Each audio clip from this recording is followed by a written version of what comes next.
আমাদের আজকের আলোচ্য বিষয় বিবেক বুদ্ধি ইসলামী জ্ঞানের উৎস নয় কি? অত্যন্ত গুরুত্বপূর্ণ এই বিষয়ের উপরে আলোচনা রাখবেন, যার পরিচয় দেওয়ার নতুন করে কিছু নেই, আপনারা সবাই চেনেন, জানেন। নাহমাদুহু ওয়া নুসাল্লি আলা রাসূলিল কারীম। আউযু বিল্লাহি মিনাশ শাইতানির রাজীম। বিসমিল্লাহির রহমানির রহিম। প্রাণপ্রিয় অনুষ্ঠান কুরআনিয়ার 94তম অনুষ্ঠানের আজকের এই সম্মানিত পরিচালক, উপস্থিত সুধীবৃন্দ, আসসালামু আলাইকুম ওয়া রাহমাতুল্লাহি ওয়া বারাকাতুহু। সুধীবৃন্দ, আজকের অনুষ্ঠানের সাবজেক্ট আপনাদের সামনে অলরেডি আপনারা দেখতে পাচ্ছেন। বিবেক বুদ্ধি ইসলামী জ্ঞানের উৎস নয় কি? Definitely it's a very important subject, source of information of Islam. আমরা এটা সবাই বুঝি এবং বোঝাও সহজ। যদি সোর্স অফ ইনফরমেশনে কোনো বিভ্রান্তি থাকে, তাহলে ওই সোর্স ইউজ করে যে নলেজ অর্জিত হবে সেখানেও বিভ্রান্তি এসে যাবে। দ্যাটস ওয়াই আমরা এই সাবজেক্টকে সিলেক্ট করেছি।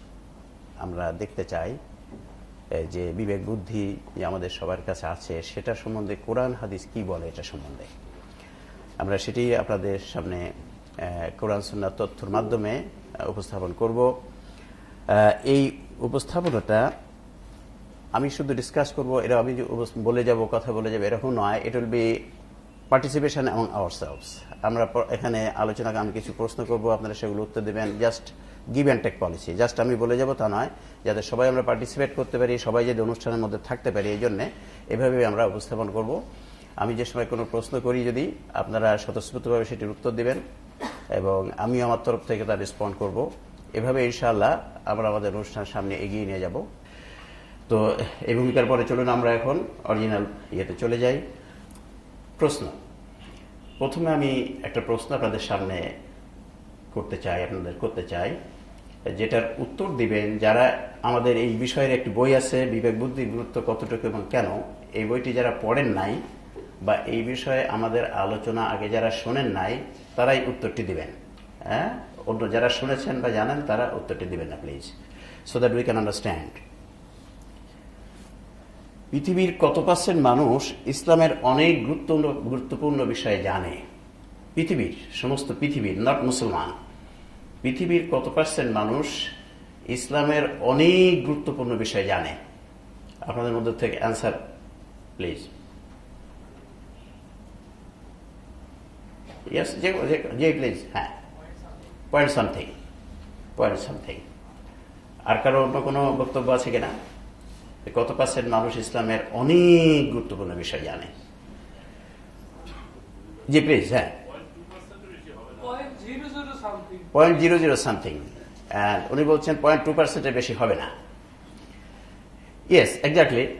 উত্তর সাধারণ মুসলমানদের মধ্য থেকে বা বিশ্বের মানুষের কাছ থেকে এরকম কথাই আসবে যে পৃথিবীর টোটাল জনসংখ্যার মধ্যে কত পার্সেন্ট মানুষ ইসলামের অনেক গুরুত্বপূর্ণ বিষয়ে জানে, তার অ্যান্সার এরকমই আসবে যেরকম আপনি বলেছেন। এই প্রশ্নটার অ্যান্সার কি হবে সেটা আমি এখন দিব না। At the end of our discussion, the answer will be very much obvious. আপনারা এবার উত্তর দিবেন যে ডিসকাশনের শেষে যে উত্তরটা কি হবে। তখন হয়তো আমি যদি কিছু কারেকশন করার দরকার করব। সো ডিসকাশনটা শেষ করার পরে আপনারা আবার কি উত্তর দিবেন সেটাও আমরা দেখবো ইনশাআল্লাহ। তাহলে আমরা টোটাল এফেক্ট অফ দ্য অনুষ্ঠান বুঝতে পারবো যে কি হলো, এখানে আমরা কি আলোচনা হলো, কি তথ্য আসলো, সেটা কতদূর গ্রহণযোগ্য হলো কিনা এটা বোঝা যাবে। জি, প্রথমে চলুন আমরা একটু বিবেকের পরিচয় একটু জেনে নেই। বাস্তবতা, রিয়েলিটি কি অ্যাবাউট বিবেক? মানুষের একটি মন আছে যে অন্যায় কাজ করলে কষ্ট বা দুঃখ পায়, ন্যায় কাজ করলে সুখ ও শান্তি পায়। আছে নাকি মানুষের এমন একটি মন আছে? এমন একটি মন আছে যে অন্যায় কাজ করলে দুঃখ বা কষ্ট পায় এবং ভালো কাজ করলে, ন্যায় কাজ করলে সুখ বা শান্তি পায়। আমরা সবাই জানি মানুষের এমন একটা মন আছে। এ ব্যাপারে কোরআন কি বলছে দেখা যাক। কোরআনের ব্যাপারে কি বলছে? কোরআন বলছে, আউযু বিল্লাহি মিনাশ শাইতানির রাজীম, বিসমিল্লাহির রহমানির রহিম, সূরা আশ-শামসের 7 থেকে 10 নম্বর আয়াত। আল্লাহ রাব্বুল আলামিন বলছেন ওয়ানাফসি ওয়ামা সাওয়াহা ফাআলহামাহা ফুজুরাহা ওয়া তাকওয়াহা ক্বাদ আফলাহা মান যাক্কাহা ওয়া ক্বাদ খাবা মান দাসাহা। ভেরি সিম্পল অ্যারাবিক, অত্যন্ত সহজ ওয়ার্ডিং। আল কোরআনের ইম্পর্টেন্ট যে বিশেষ আয়াতগুলো বা মুকামাত আয়াতগুলো আল্লাহ অত্যন্ত সহজ ল্যাঙ্গুয়েজ ইউজ করেছেন, ভাষাটা খুব সহজ ইউজ করেছেন। অর্থ হচ্ছে কি, এবং শপথ মানুষের মনের এবং সেই সত্তার যিনি তাকে সঠিক গঠনে সৃষ্টি করেছেন, অতঃপর ইলহামের মাধ্যমে তাকে পাপ তথা ভুল ও সৎ তথা সঠিক কাজের জ্ঞান দিয়েছেন। যে তাকে উৎকর্ষিত করলো সে সফল কাম হলো, আর যে তাকে অবদমিত করলো সে ব্যর্থ হলো। আল্লাহ রাব্বুল আলামিন বলছেন তিনি রব্বুল আলামিন, তিনি সকল মানুষকে একটি মন দিয়েছেন জন্মগতভাবে, সৃষ্টিগতভাবে। অতঃপর ইলহামের মাধ্যমে তাকে ভুল এবং সঠিক কাজের জ্ঞান দিয়েছেন। ইলহামের মাধ্যমে মানুষের মনকে ভুল এবং সঠিক কাজ জানিয়ে দেওয়া হয়। তারপর আল্লাহ রাব্বুল বলছেন যে তাকে উৎকর্ষিত করলো, অর্থাৎ যে ওই মনটিকে উৎকর্ষিত করলো সে সফল কাম হলো, আর যে ওই মনকে অবদমিত করলো সে ব্যর্থ হলো। ইটস ভেরি ভেরি ইম্পর্টেন্ট ভাব, ভেরি ইম্পর্টেন্ট তথ্য। অর্থাৎ ইলহাম হলো অবচেতনভাবে মানুষের মনে কোনো কিছু জানিয়ে দেয়, এটাকে বলে ইলহাম। অবচেতনভাবে মানুষের মনে কোনো কিছু জানিয়ে দেয়া, কোনো কিছু উদ্ভব হয়, এটা সকল মানুষের হয় ইলহাম। তাই মহান আল্লাহ এখানে বলেছেন তিনি অবচেতনভাবে মানুষের মনে কোনটি সঠিক আর কোনটি ভুল তা জানিয়ে দেন। আল্লাহ রাব্বুল আলামিন কোরআনের আয়াতের মাধ্যমে আমাদেরকে জানিয়ে দিলেন এই কথাটি, যে অবচেতনভাবে তিনি মানুষকে জানিয়ে দেন কোনটি সঠিক এবং কোনটি ভুল ইলহামের মাধ্যমে। এবার আমরা যদি চলে যাই হাদিস শরীফে রাসূল সাল্লাল্লাহু আলাইহি ওয়াসাল্লাম কি বলেছেন এই বিষয়ে, কোনো তথ্য আছে কিনা। আমরা আমাদের অনুষ্ঠানের মধ্যে অলরেডি জেনে ফেলেছি এটা, যে কথা কোরআন শরীফে আছে সেটা অবশ্যই হাদিস শরীফে আছে। রসুল অবশ্যই সে ধরনের কথা বলেছেন, কারণ রসুলের কাজই ছিল কোরআনকে কথা কাজ সমর্থনের মাধ্যমে ব্যাখ্যা করা। কাজেই অবশ্যই হাদিস শরীফে খুঁজলে আমরা পাবো এই ধরনের বক্তব্য। কোরআনের এই বক্তব্যের ব্যাখ্যামূলক বক্তব্য আমরা অবশ্যই হাদিস শরীফে পাবো। চলুন হাদিস শরীফে কি দেখা যায়, হাদিসকে নিয়েই আমরা বাংলা তরজমায় চলে যাই সময় করার জন্য। এটা তিরমিজি এবং বাহির শরীফের হাদিস। রাসূল সাল্লাল্লাহু আলাইহি ওয়াসাল্লাম ওয়াবেস রাদিয়াল্লাহু আনহুকে জিজ্ঞেস করলেন, তুমি কি নেকি এবং পাপ সম্বন্ধে জিজ্ঞেস করতে এসেছো? সে বলল হ্যাঁ। অতঃপর তিনি আঙ্গুলগুলো একাত্র করে নিজের হাত বুকে মারলেন এবং বললেন, নিজের নফস এবং অন্তরের নিকট উত্তর জিজ্ঞাসা করো। কথাটি তিনি 3 বার বললেন। অতঃপর বললেন, যে বিষয়ে তোমার নফস ও অন্তর স্বস্তি ও প্রশান্তি লাভ করে তাই নেকি, আর পাপ হলো সেটি যা তোমার মনে সন্দেহ, সংশয়, খুঁতখুঁত ও অস্বস্তি সৃষ্টি করে। যদিও মানুষ তোমাকে সে ব্যাপারে ফতোয়া দেয়। কি সুন্দর কথা। রাসূল একজন সাহাবী গেছেন রাসূল সাহেবের কাছে, জিজ্ঞেস করছে যে নেকি এবং পাপ কি, এটা জানার জন্য গেছে। রাসূল বললেন, তুমি এটা জানতে আসছো? উনি হাত আঙ্গুলটি এরকম করলেন, করে নিজের বুকের পরে 3 বার মারলেন, মেরে বললেন যে তোমার অন্তরকে জিজ্ঞাসা করো।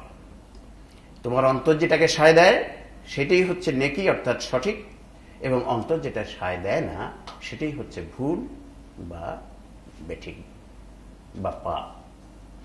লাস্টে রাসূল বলছেন, যদিও মানুষ তোমাকে সে ব্যাপারে ফতোয়া দেয়, আরবি কথাটি এভাবে আসছে, ওয়াইন আত্তাকান নাস। ওয়াইন আত্তাকান নাস মানে যদিও মানুষ তোমাকে সে ব্যাপারে ফতোয়া দেয়, অর্থাৎ রাসূল বলে দিলেন মানুষ যদিও তোমাকে কোনো একটি কথা বলে, কোনো একটি তথ্য দেয়, সেটা যদি তোমার বিবেক সায় না দেয় তুমি সহজে রাজি হবে না, তুমি সহজে অ্যাকসেপ্ট করবে না। Don't accept that easily. There is way how to accept it or negate it or reject it.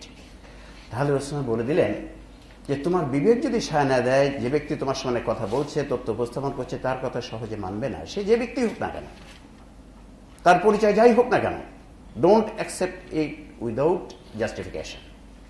তবে এটাকে যাচাই করে তারপরে মানবে। যাচাই করার পদ্ধতি কি হবে? it will be coming, আমরা পরবর্তীতে এটা বলবো আস্তে আস্তে, এবং কোরআন হাদিসে ক্লিয়ার হবে এগুলো বিষয়গুলো। তাহলে এখানে রাসূল বলে দিচ্ছেন যে তোমার অন্তর যেটাকে সায় দেয় সেটাই সঠিক, সেটাই নেকি, আর অন্তর যেটা সায় দেয় না সেটাই ভুল, সেটাই গুনাহ। রাসূল তাহলে কি বলেছেন এখানে? মানুষের অন্তর যে বিষয়ে সায় দেয় সেটি নেকি তথা সঠিক, আর ওই অন্তর যে বিষয়ে সায় দেয় না সেটি গুনাহ তথা ভুল। অর্থাৎ মানুষের অন্তর বা মন অবচেতনভাবে বুঝতে পারে কোনটি ভুল আর কোনটি সঠিক, এটা বুঝতে পারে। এটা রাসূল কোরআন যেভাবে বলে দিয়েছিল রাসূল সেটি ব্যাখ্যা করলেন। আরেকটি হাদিসে যদি আমরা দেখি, রাসূল বলছেন উসামা রাদিয়াল্লাহু বললেন, এক ব্যক্তি রাসূল সাল্লাল্লাহু জিজ্ঞাসা করলো, ঈমান কি? রাসূল সাল্লাল্লাহু উত্তরে বললেন, যখন সৎ কাজ তোমাকে আনন্দ দিবে এবং অসৎ কাজ পীড়া দিবে তখন তুমি মুমিন। সে পুনঃ জিজ্ঞাসা করলো, হে রাসূল সাল্লাম, গুনাহ তথা ভুল কি? রাসূল সাল্লাম বললেন, যে কাজ তোমার অন্তরে বাঁধে সেটি গুনাহ, তাই তা ছেড়ে দিবে। তাহলে রাসূল এখানে বললেন যে লাস্টের যে অংশটুকু এখানে বলছেন, যেটি রাসূল সাল্লাম বলছেন যেটি তোমার অন্তরে বাঁধে সেটি হচ্ছে গুনাহ, আর অন্তরে যেটা সায় দেয় না সেটি হচ্ছে গুনাহ, সেটি ছেড়ে দিতে হবে। যে অন্তর বা মনে যেটি বাঁধে সেটি গুনাহ তথা ভুল, তাই তা ছেড়ে দিতে হবে। রাসূল এই কথাটি আমাদের জানিয়ে দিলেন। অর্থাৎ অন্তর বা মন অবচেতনভাবে বুঝতে পারে কোনটি ভুল আর কোনটি সঠিক। তাহলে বিবেকের পরিচয়ের ব্যাপারে কোরআন হাদিস ও বাস্তবতার চূড়ান্ত রায় কি? আমরা কি এতক্ষণ জানতে পারলাম যে কোরআন হাদিস এবং বাস্তব অবস্থা থেকে কি কথাটি জানতে পাচ্ছি? বিবেক হলো মানুষের সেই মন বা অন্তর যে অবচেতনভাবে বুঝতে পারে কোনটি ইসলাম অনুযায়ী সঠিক আর কোনটি ভুল। বিবেক হচ্ছে সেই শক্তি, আমাদের মানুষের মধ্যে থাকা সেই শক্তি আল্লাহ যেটা দিয়েছেন, যে অবচেতনভাবে বুঝতে পারে যে কোনটি সঠিক আর কোনটি ভুল। আমরা যদি এখন চলে যাই, বিবেক বুদ্ধি কাকে বলে? বিবেক বুদ্ধির সংজ্ঞা হবে বিবেক নিয়ন্ত্রিত বুদ্ধিকে বিবেক বুদ্ধি বলে। বিবেক আল্লাহ দিয়েছে, আর বিবেক নিয়ন্ত্রিত যে বুদ্ধি তাকে বলা হয় বিবেক বুদ্ধি। আমরা যেটা কথাটা সাধারণত বলি বিবেক বুদ্ধি। বিবেককে আরবিতে বলা হয় আকল, ইংরেজিতে বলা হয় কনসায়েন্স। আর কনসায়েন্স ইন্টেলেক্ট অর্থাৎ কনসায়েন্স গাইডেড ইন্টেলেক্ট, বিবেক গাইডেড বুদ্ধি যেটা, সেটাকে আমরা বিবেক বুদ্ধি বলি। এখন যদি আমরা দেখি বিবেক বুদ্ধিকে ইসলামী জ্ঞানের উৎস না মানার পরিণাম, কেউ যদি বিবেক বুদ্ধিকে ইসলামী জ্ঞানের উৎস না মানে তাদের ব্যাপারে কোরআন সুন্নাহ কি বলছে সেটা আমাদের জানা দরকার। বিবেক বুদ্ধিকে যদি কেউ না মানে ইসলামী জ্ঞানের উৎস হিসাবে এবং ব্যবহার না করে, তাহলে তাদের ব্যাপারে কোরআন হাদিসের বক্তব্য কি, কোরআন সুন্নাহর বক্তব্য কি? আমরা যদি কোরআনের সূরা বনী ইসরাঈলের 36 নম্বর আয়াত দেখি, আল্লাহ রাব্বুল আলামিন সেখানে বলছেন, ইন্নাস সামা ওয়াল বাসারা ওয়াল ফুয়াদা কুল্লু উলাইকা কানা আনহু মাসউলা। আমরা এই আয়াত অনেকেই জানি। সরল অর্থ হচ্ছে, নিশ্চয়ই কর্ণ, চক্ষু, অন্তর এ সব কিছুর জন্য জবাবদিহি করতে হবে। অন্তর মানে বিবেক বুদ্ধি। আল্লাহ রাব্বুল বলছেন যে তোমাদের শ্রবণ শক্তি, দৃষ্টি শক্তি এবং অন্তরের যে শক্তি আমি দিয়েছি, এ সকল কিছু সম্বন্ধে তোমাদেরকে জবাবদিহি করতে হবে, পরকালে আমি জিজ্ঞেস করব। এই কথাটির ব্যাখ্যা আমরা সাধারণত জানি যে শ্রবণ শক্তি সম্বন্ধে জিজ্ঞাসা কি করবেন আল্লাহ রাব্বুল আলামিন, যে তুমি আমি যে কথা শুনতে নিষেধ করেছিলাম সেটা শুনেছিলে কিনা, আমি যেটা নিষেধ করেছি সেটা শুনেছে কেন, জিজ্ঞাসা করবেন। ইয়েস, জিজ্ঞাসা করবেন। দৃষ্টি শক্তি সম্বন্ধে কি জিজ্ঞাসা করবেন? আমি যেটা দেখতে নিষেধ করেছি সেটা তুমি দেখেছো কি, দেখেছিলে কিনা, আমি নিষেধ করছিলাম তুমি কেন দেখেছিলে। কারেক্ট। বিবেক সম্বন্ধে হয়তো জিজ্ঞাসা করবে, আমি যেটা তোমাকে চিন্তা ভাবনা করতে নিষেধ করেছিলাম তা চিন্তা করেছিলে, কেন করেছিলে। That is correct. এই ডাইমেনশনটা আমরা জানি। কিন্তু এই আয়াতটি যে অন্য একটা ডাইমেনশন, সেটা আমরা এইভাবে বলতে পারি, আল্লাহ রাব্বুল আলামিন এটাও জিজ্ঞাসা করবেন, তুমি নিজ চোখে একটি জিনিস দেখেছিলে যে জিনিসটি কালো, রং কালো, আর এক ব্যক্তি এসে বললো, একজন বড় ব্যক্তি এসে বললো, না ওই জিনিসটা তো লাল। তুমি বললে, জি হুজুর লাল। তোমার চোখে দেখছিলে তো কালো, তুমি উনি লাল বললার সাথে সাথে লাল করে দিলে কেন? তুমি তোমার নিজের আল্লাহ যে বিবেক শক্তিটা দিয়েছিল, দৃষ্টি শক্তি, সেটাকে কেন অস্বীকার করলে? তুমি নিজে দেখে আসলে ওটাকে কালো, আর একজন এসে বললো লাল, তুমি লাল বললে। ঠিকই, তুমি যে কথা নিজে শুনে আসলে যে অমুক অমুক জায়গায় এই কথাটা উনি বলছেন, নিজ কানে শুনে আসলে, আর একজন ব্যক্তি এসে বললো, না উনি ওই বলেনি এই বলেছে, তুমি বললে জি স্যার। এটাও জবাবদি করতে হবে যে তুমি নিজে শুনে আসছো, কেন তুমি সেটাকে অগ্রাহ্য করলে, আরেকজনের কথা শুনে অগ্রাহ্য কেন করলে? ঠিক তেমনই বিবেক সম্বন্ধে কথাও জিজ্ঞাসা করবে, তো তোমার নিজের বিবেকে যে কথাটা বলেছিল তার উল্টা একটা কথা আরেকজনের কাছ থেকে শুনলে, আর তুমি কেন জি হুজুর বললে, জি স্যার কেন বলেছে, উইদাউট জাস্টিফিকেশনে, উইদাউট জাস্টিফাইং ইট, কেন তুমি জি বললে? আমি যে শক্তিটা তোমাকে দিয়েছিলাম সে শক্তিকে কেন অগ্রাহ্য করলে, without any justification, without any checking? তুমি উনি একজন মহৎ ব্যক্তি বলে ওনার কথা শুনে সাথে সাথে জি বলে দিলে, তোমার অন্তর বলছিল এক কথা, তুমি সাথে সাথে হ্যাঁ বলে দিলে। এটা যে একটি ডাইমেনশন, যে ডাইমেনশন সাধারণত চালু আছে সেটা ঠিক আছে, কিন্তু এটি আরেকটি ডাইমেনশন আমাদেরকে মনে রাখা দরকার। এরপর আমরা আমরা যাই সূরা আনফালের 22 নম্বর আয়াতে আল্লাহ রাব্বুল আলামিন কি বলছেন, ইন্না শাররাদ দাওয়াবি ইনদাল্লাহি সুমুল বুকমুল লাযিনা লা ইয়াকিলুন। নিশ্চয়ই আল্লাহর নিকট নিকৃষ্টতম জন্তু হলো সেই সব বধির বোবা লোক যারা বিবেক বুদ্ধিকে কাজে লাগায় না। আল্লাহর নিকট নিকৃষ্টতম জন্তু হলো সেই সব বধির বোবা লোক যারা বিবেক বুদ্ধিকে কাজে লাগায় না। কি বলছেন আল্লাহ এখানে? যে কোরআন হাদিসের সাথে বিবেক বুদ্ধিকে ইসলামী জ্ঞানের উৎস হিসেবে যথাযথভাবে ব্যবহার করবে না, আল্লাহর নিকট সে নিকৃষ্টতম জন্তু হিসাবে গণ্য হবে। অর্থাৎ ইসলামকে জানার উৎস হিসাবে কোরআন হাদিসের সাথে যে বিবেক বুদ্ধিকেও যারা কাজে লাগাবে না, তাদেরকে আল্লাহ নিকৃষ্ট জন্তু হিসাবে ঘোষণা করছেন। অর্থাৎ তার জীবন সম্পূর্ণ ব্যর্থ বলে গণ্য হবে। একজন মানুষকে যদি নিকৃষ্টতম জন্তু হিসেবে ঘোষণা করা হয়, তার জীবন কি সম্পূর্ণ ব্যর্থ না 50% ব্যর্থ? আপনারাই বলুন। একজন মানুষকে যদি বলা হয় নিকৃষ্টতম পশু, তার জীবন 100% ব্যর্থ। এটা বোঝা মোটেই কঠিন নয়। আল্লাহ যেখানে বলছেন যে কোরআন হাদিসের সঙ্গে বিবেক বুদ্ধিকে ইসলামিক জ্ঞান অর্জনের জন্য কাজে লাগাবে না, সে নিকৃষ্টতম পশু। নিকৃষ্টতম পশু, তার মানে তার জীবন 100% ব্যর্থ। আমরা যদি দেখি সূরা ইউনূসের 100 নম্বর আয়াতে আল্লাহ কি বলছেন? ওয়ায়াজআলু রিসা আলাল্লাযিনা লা ইয়াকিলুন।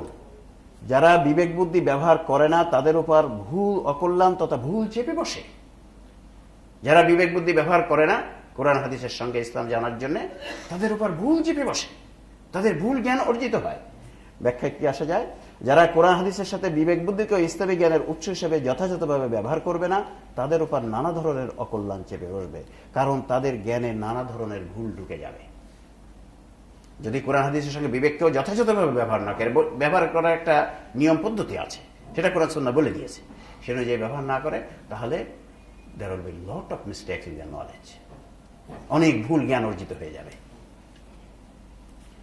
আল্লাহ রাব্বুল আলামিন সূরা মুলকের 10 নম্বর আয়াতে বলছেন, কুল্লামা উলকিয়া ফিহা ফাউজুন সাআলাহুম খাজানাতুহা আলাম ইয়াতিকুম নাযীর ক্বালু বালা ক্বাদ জাআনা নাযীর ফাকাযাবনা ওয়া কুলনা মা নাযালাল্লাহু মিন শাইইন ইন আনতুম ইল্লা ফি যালালিন কাবীর ওয়া ক্বালু লাউ কুন্না নাসমাউ আও নাকিলু মা কুন্না ফি আসহাবিস সাঈর।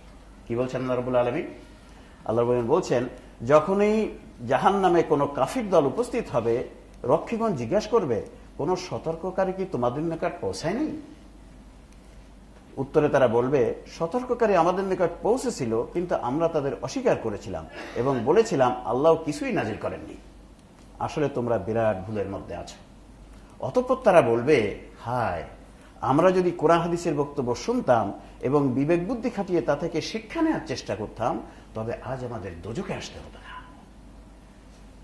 অত্যন্ত গুরুত্বপূর্ণ ইনফরমেশন আল্লাহ দোজখীদের মুখ দিয়ে বলার মাধ্যমে আমাদের শিখাচ্ছেন। কি বলছে দোজখীরা? যে আমরা যদি কোরআন হাদিসের বক্তব্য সাথে বিবেক বুদ্ধি খাটিয়ে, বিবেক বুদ্ধি মিলিয়ে সিদ্ধান্তের শিক্ষাটা গ্রহণ করতাম, তাহলে আজ আমাদের দোজখে আসতে হতো না। কারণ তাহলে আমরা সঠিক তথ্যটা পেয়ে যেতাম, সঠিক শিক্ষাটা গ্রহণ করতে পারতাম, তাহলে আজ আমাদের দোজখে আসতে হতো না। অর্থাৎ কোরআন হাদিসের সঙ্গে বিবেক বুদ্ধিকেও যথাযথভাবে ব্যবহার না করা পরকালে জাহান্নামে যাওয়ার একটি কারণ হবে। So such a important thing it is this আকল আর কনসাইন্স ইন্টেলেক্ট, যে এটাকে যথাযথভাবে ব্যবহার না করলে কোরআন হাদিসের সঙ্গে আল্লাহ রাব্বুল আলামিন বলছেন এটা দোজখে যাওয়ার একটা কারণ হবে। So it's such a vital thing, যেটা আমাদেরকে মনে রাখা দরকার, প্রত্যেকটা মুসলমানের মনে রাখা দরকার। আমরা যদি চলে যাই, যদি যে হাদিস শরীফে কি আছে এ বিষয়ে বক্তব্য, আমরা এই হাদিসকে আগেও মেনশন করেছি, তবে ওই পোরশনটুকু আমরা গুরুত্ব দেইনি। এবার এই পোরশনটুকু দেখা যাক কি বলছেন। উসমান রাদিয়াল্লাহু আনহু বলেন, এক ব্যক্তি রাসূল সাল্লাল্লাহু আলাইহি ওয়াসাল্লামকে জিজ্ঞাসা করলো, ঈমান কি? রাসূল সাল্লাল্লাহু আলাইহি ওয়াসাল্লাম উত্তর বললেন, যখন সৎ কাজ তোমাকে আনন্দ দিবে এবং অসৎ কাজ পীড়া দিবে, তখন তুমি মুমিন। অর্থাৎ রাসূল সাল্লাল্লাহু আলাইহি ওয়াসাল্লাম বললেন, মুমিন হচ্ছে ওই ব্যক্তি যার সৎ কাজ করলে যে অন্তরে শান্তি পায় আর অসৎ কাজ করলে যে অন্তরে কষ্ট পায়, সে হচ্ছে মুমিন। অর্থাৎ যার বিবেক জাগ্রত আছে সে মুমিন। জাগ্রত আছে বলে সে সৎ কাজ করলে আনন্দ পায়, ভালো কাজ করলে আনন্দ পায়, ন্যায় কাজ করলে আনন্দ পায়, আর গুনাহের কাজ করলে কষ্ট পায়, অসৎ কাজ করলে কষ্ট পায়, ভুল কাজ করলে কষ্ট পায়। যার বিবেক জাগ্রত আছে সে এটি হয়। যার রাসূল এখানে বলে দিলেন, যার বিবেক জাগ্রত আছে সে মুমিন, আর যার বিবেক জাগ্রত নাই সে মুমিন নয়। যার বিবেক জাগ্রত নাই সে মুমিন নয়। So important information about aql, about conscience, about বিবেক, যে যার বিবেক জাগ্রত নাই সে মুমিন নয়। আমরা যদি এখন দেখি যে বিবেক বুদ্ধি ইসলামী জ্ঞানের উৎস হিসেবে কতটুকু গুরুত্বপূর্ণ, এটা একটি জানা দরকার যে বিবেক কি আসলে গুরুত্বপূর্ণ কিনা। আমরা এতক্ষণ যতটুকু আলোচনা করেছে তাতে আপনারা যারা এখানে আছেন আশা করি বুঝতে পেরেছেন যেটা কতটা গুরুত্বপূর্ণ। তবু আমরা যদি একটু সামারাইজ করি যে এই সকল তথ্যগুলোর মাধ্যমে আমরা কি জানতে পারি যে বিবেক বুদ্ধি কতটুকু গুরুত্বপূর্ণ, how much important it is in a Muslim life. কোরআন সুন্নাহ স্পষ্টভাবে জানিয়ে দিয়েছে যারা বিবেক বুদ্ধিকে যথাযথ গুরুত্ব দিবে না তারা নিকৃষ্টতম পশু। ইচ্ছাকৃতভাবে বিবেক বুদ্ধিকে গুরুত্ব না দেয়া কুফরি কর্ম পদ্ধতি। বিবেক বুদ্ধিকে যথাযথভাবে গুরুত্ব না দেওয়া দোজখে যাওয়ার কারণ হবে। এতে একটি কথা আমরা কোরআন থেকে এবং হাদিস থেকে এতক্ষণ ধরে জানতে পেরেছি। অর্থাৎ যারা বিবেক বুদ্ধিকে ইসলামী জ্ঞানের উৎস হিসেবে যথাযথ গুরুত্ব দিবে না তাদের জীবন সম্পূর্ণ ব্যর্থ হবে, 100% ব্যর্থ হবে।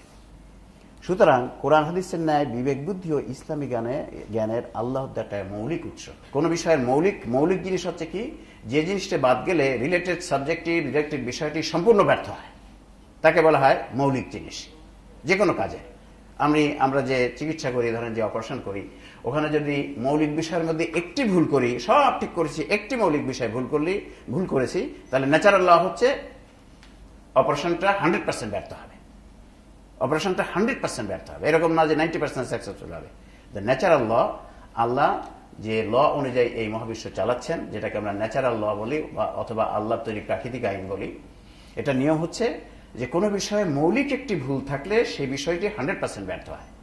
তো এখানে দেখা যাচ্ছে কোরআন এবং সুন্নাহ বলছে যে বিবেক বুদ্ধিকে যথাযথভাবে ব্যবহার না করলে তাদের জীবন 100% ব্যর্থ হবে। দ্যাট মিনস যে বিবেক বুদ্ধি হচ্ছে ইসলামী জীবন বিধানের একটি মৌলিক বিষয়, একটা মৌলিক উৎস। কোরআন সুন্নাহ যেমন একটা মৌলিক উৎস, বিবেক বুদ্ধিও ঠিকই একটি মৌলিক বিষয় বা মৌলিক উৎস। আমরা যদি এখন একটু দেখি যে ইসলামের বিবেক বুদ্ধিকে অপরিসীম গুরুত্ব দেওয়ার কারণসমূহ।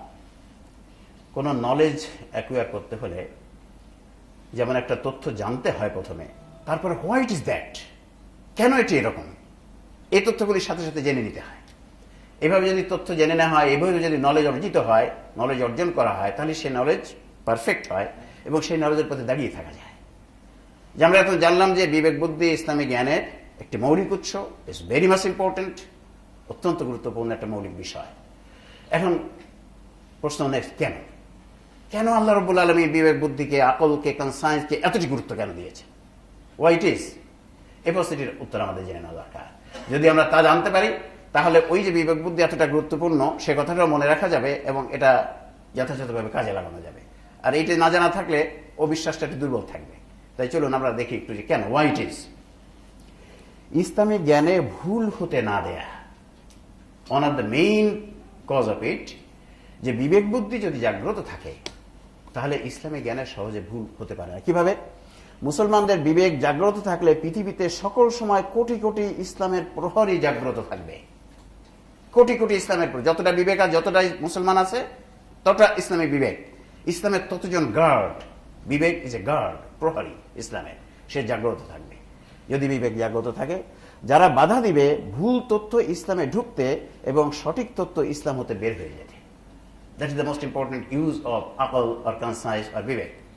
যে বিবেক যদি জাগ্রত থাকে তাহলে যতজন মুসলমান পৃথিবীতে আছে অতটা ইসলামের গার্ড জাগ্রত থাকবে এবং তারা ঢুকতে দিবে, তারা কোনো ভুল জিনিস ইসলামে ঢুকতে দিবে না সহজে এবং কোনো সঠিক জিনিস ইসলামকে বের হতে দেবে না। গার্ডের কাজ কি?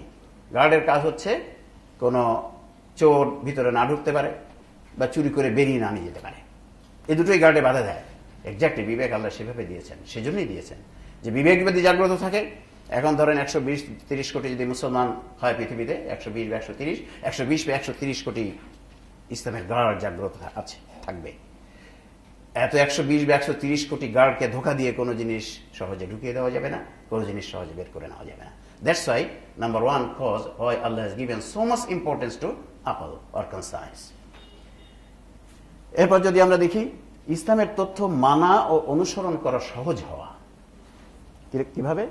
কোন তথ্য বিবেক সিদ্ধ হলে সহজে তা মেনে নেওয়া যায়, মনের প্রশান্তি নিয়ে সেটা আমল করা যায়, তার উপর দৃঢ়পদে দাঁড়িয়ে থাকা যায়। This very easy information.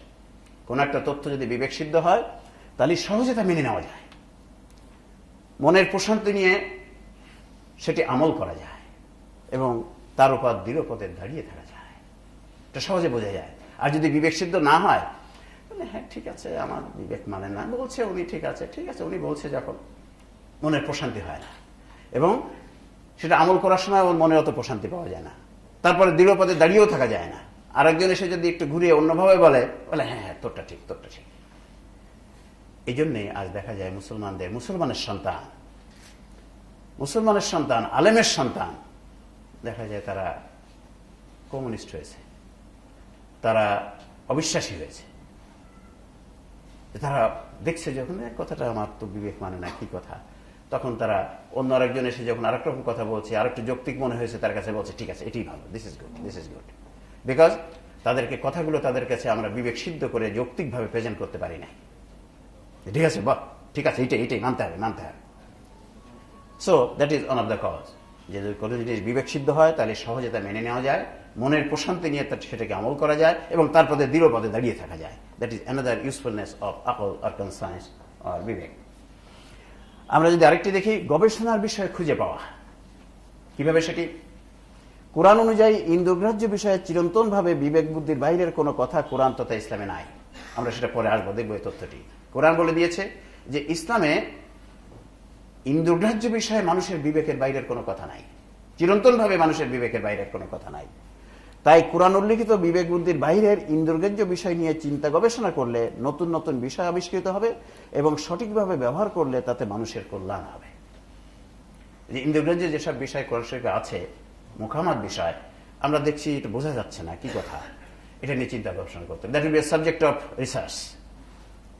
আমরা কোন সাবজেক্ট নিয়ে রিসার্চ করবো, চুজ করবো ফ্রম কোরআন। যেমন যদি আমরা সায়েন্টিফিক বিষয় ধরি, আল্লাহ রাব্বুল আলামিন বলছেন যে মদ সম্বন্ধে বলছে, ইয়াসআলুনাকা আনিল খামরি কুল ফীহিমা ইসমুন কাবীরুন ওয়া মানাফিউ লিন-নাস। তোমাকে মদ সম্বন্ধে জিজ্ঞাসা করা হয়, বলে দাও এতে আছে অনেক অকল্যাণ এবং কিছু কল্যাণ। এই কথাটা আল্লাহ বলে দিলেন। এখন অনেক অকল্যাণ মানে অনেক রোগ। এই ইন্ডিকেশন নিয়ে মদ সম্বন্ধে যদি গবেষণা করতে বসে যাওয়া হয়, তাহলে দেখা যাবে যে ইয়েস, মদে কি কত রোগ হয়। ঠিক আল্লাহ রাব্বুল আলামিন হাদিদ, মেটাল সম্বন্ধে বলছেন, ওয়া আনজালনাল হাদিদ ফীহি বাসুন শাদীদুন ওয়া মানাফিউ লিন-নাস। আমি মেটাল অবতীর্ণ করেছি, এতে রয়েছে প্রচন্ড শক্তি এবং মানুষের জন্য নানাবিধ কল্যাণ। আমরা যদি দেখি, তাই প্রচন্ড শক্তি মেটালের মধ্যে, কি কথা, দেখা যায় গবেষণা করা যায়। যদি গবেষণা করতে বসলে, যদি মুসলমান যদি গবেষণা করতে বসতো এই আয়াতটি নিয়ে, তাহলে অ্যাটমিক এনার্জি তারাই আবিষ্কার করতো প্রথম, কিন্তু তারা তা করে নাই। ঠিক নানাবিধ কল্যাণ, মেটালে নানাবিধ কল্যাণ আছে। আমরা জানি হ্যাঁ মেটাল দিয়ে এই যে যন্ত্রপাতি করা আছে, হাড়ি পাতিল, দা কাঁচি, এগুলো করা হয়, ইয়েস, কিন্তু মেটালের যে আরো অনেক কল্যাণ আছে। আল্লাহ বলছে নানাবিধ কল্যাণ। এটা যদি গবেষণা করতাম তাহলে আরো অনেক কিছু আবিষ্কৃত হচ্ছে। মেটাল দিয়ে, আয়রন দিয়ে, আমরা আয়রন না হলে বাঁচতে পারি না। আয়রন আমাদের হিমোগ্লোবিন তৈরির জন্য আয়রন লাগে, যে হিমোগ্লোবিন না হলে আমরা কয়েক মিনিটের মধ্যে বেশি বাঁচতে পারি না। সো এভাবেই যে কথাটি বোঝা যাচ্ছে না কোরআনের ইন্দ্রগ্রাহ্য বিষয়, মনে হচ্ছে তো এখন তো বুঝতে পারা যাচ্ছে না, ওটা নিয়ে চিন্তা গবেষণা করা। সো চিন্তা গবেষণার বিষয় খুঁজে পাওয়া, এটা যেমন হবে সায়েন্টিফিক বিষয়, নন সায়েন্টিফিক বিষয়ও সেটা হতে পারে। আমরা এখন অনেক বিষয় যেগুলো আমরা দেখছি, আমরা বিশেষ করে আমাদের এই গবেষণা ফাউন্ডেশনের মাধ্যমে যে তথ্যগুলো আমরা নিয়ে আসছি, সবকিছু আমরা ক্যাচ করেছি প্রথমে বিবেক দিয়ে। যে কথাটা তো শুনে মনে হয় এটা বিবেক সিদ্ধ নয়, এটা ইন্দ্রগ্রাহ্য বিষয়, কিন্তু বিবেক সিদ্ধ নয়। Then I went to search কোরআন এন্ড হাদিস and we found that yes, it is not. যে কথাটা চালু আছে কোরআন হাদিসে তা নাই। So that is another use of আকল অর কনসায়েন্স অর বিবেক। যেটা আমাদের মনে হবে, দেখতে পাবো যে মনে হচ্ছে তো কথাটা বুঝতে পারা যাচ্ছে না, বিবেক শুদ্ধ নয়, ইন্দ্রগ্রাহ্য বিষয়। আল্লাহ যেহেতু বলছে ইন্দ্রগ্রাহ্য বিষয়ে মানুষের বিবেকের বাইরের কোনো কথা কোরআন শরীফে নাই, ইসলামে নাই, তাহলে ওটিকে গবেষণার বিষয় হিসাবে নিয়ে যদি আমরা গবেষণা করি, তাহলে দেখা যাবে নতুন নতুন জিনিস আবিষ্কার হবে, আমরা কল্যাণপ্রাপ্ত হব, মানবতা কল্যাণপ্রাপ্ত হবে। নেক্সট, এখন আমরা যদি দেখি বিবেক বুদ্ধি ইউজ করার জন্য যে কথাটি আমাদের খেয়াল রাখতে হবে, সেটা হচ্ছে বিবেক বুদ্ধির পরিবর্তনশীলতা। That's one of the important thing about আকল, অ্যাবাউট কনসায়েন্স, যেটা আমাদের মনে রাখতে হবে যদি আমরা বিবেক বুদ্ধিকে যথাযথভাবে ব্যবহার করতে যাই। এই কথাটা আমাদের মনে রাখতে হবে খুব ভালো করে। কি বাস্তবতা কি? বিবেক শিক্ষা, পরিবেশ ইত্যাদি দ্বারা পরিবর্তিত হয়ে যায়। বিবেক পরিবর্তিত হয়ে যায়, শিক্ষা, পরিবেশ ইত্যাদি, এই কথাটা আমাদের খুব মনে রাখতে হবে যে সময় আমরা বিবেক ব্যবহার করতে যাব। তাই তো সকল বিষয়ে পৃথিবীর সকল মানুষের বিবেকের রায় এক নয়। এই যে পরিবর্তিত হয়ে যায় বলেই অনেক বিষয়ে দেখা যায় মানুষের ওপিনিয়ন ডিফার করে, মানুষের বিবেকের ওপিনিয়ন ডিফার করে, বিকজ বিবেক পরিবর্তন হয়ে যায়। সো যখন আমরা বিবেক ব্যবহার করতে যাব ইসলামী জ্ঞান অর্জনের জন্য, তখন আমরা এই কথাটাকে মনে রাখবো যে বিবেক পরিবর্তিত হয়ে যায়। এ ব্যাপারে কোরআন শরীফ কি বলছে? ওই যে প্রথম যে আয়াতখানে আমরা দেখেছিলাম সূরা আশ-শামসের 7 থেকে 10, ওয়ানাফসিন ওয়া সাওয়াহা ফালহামাহা ফুজুরাহা ওয়া তাকওয়াহা ক্বাদ আফলাহা মান যাক্কাহা ওয়া ক্বাদ খাবা মান দাসসাহা। আল্লাহ এখানে বলছেন শপথ মানুষের মনের এবং সেই সত্তার যিনি তাকে সঠিক গঠনে সৃষ্টি করেছেন। মানুষের বিবেকের আল্লাহ কসম খেয়েছেন এবং বলছেন বিবেককে সঠিক গঠনে সৃষ্টি করেছি। তারপর বলছেন কি, অতঃপর ইলহামের মাধ্যমে তাকে ভুল এবং সঠিক জ্ঞান দেওয়া হয়। আমরা আগেই বলেছি এই বিবেকের মাধ্যমে ইলহাম করা হয় কোনটা সঠিক এবং কোনটা ভুল, এটা জানিয়ে দেওয়া হয়। তারপর আল্লাহ বলছেন কি, যে তাকে উৎকর্ষিত করলো সে সফল কাম হলো। অর্থাৎ বিবেককে যে উৎকর্ষিত করলো, আপগ্রেডেড করলো, সে সফল কাম হলো। তার মানে বিবেককে আপগ্রেডেড করা যায়, বিবেককে উৎকর্ষিত করা যায়। তারপর আল্লাহ বলছেন আর যে ওমান ওয়াকাদ খাবা মান দাসসাহা, আর যে তাকে অবদমিত করলো সে ব্যর্থ হলো। বিবেককে যে সাপ্রেস করলো, ইনহিবিট করলো, অবদমিত করলো, সে ব্যর্থ হলো। তার মানে আল্লাহ রাব্বুল আলামিন জানিয়ে দিলেন যে বিবেককে উৎকর্ষিত করা যায়, আবার অবদমিতও করা যায়। অর্থাৎ বিবেক উৎকর্ষিত হয়, অবদমিত হয়, তার মানে বিবেক পরিবর্তিত হয়। তাহলে আমরা যেটা বিবেক যা দেখছিলাম বাস্তবতা, কোরআনও তাই বলছে যে বিবেক উৎকর্ষিত হতে পারে, অবদমিত হতে পারে। রাসূল সাল্লাল্লাহু কি বলছেন?